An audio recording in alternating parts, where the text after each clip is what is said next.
Il-ħaddiema tagħna jinsabu f'periklu li jaħdmu u minkejja dan jispiċċaw fil-faqar xorta waħda.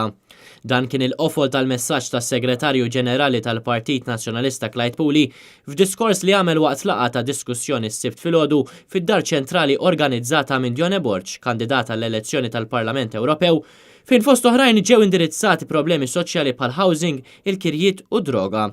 Clyde Puli għamel enfasi dwar l-importanza li l-politiċi jinżlu għal-livell tan-nies u jifmu il-problemi li jkunu għaddejjin minnhom. Hawnhekk tkellem dwar ċerti problemi li qed jinħolqu li sfortunatament qed jinħolqu mill-mudell ekonomiku stess li introduċa il-Gvern Laburista.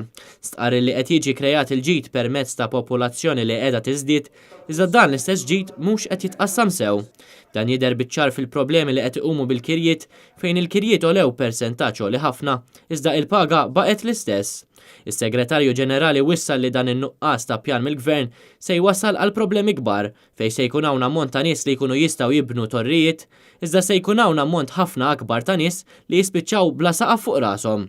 Apparti dan għal ukoll li pajjiżna jinsab fi kriżi e kif ninsabu mill-quta minn problemi ta' skart, ta' arja u problemi fis-settur tal-edukazzjoni fost l-oħrajn.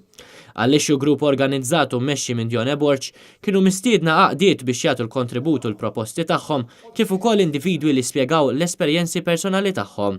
Preżenti għad-diskussjoni kien hemm il-kelliem tal-Oppożizzjoni dwar l-akkomodazzjoni soċjali u l-ġlieda kontra l-faqar Ivan Bartolo, kif ukoll id-deputati nazzjonalisti Marija De Guara u Rajn Kallus.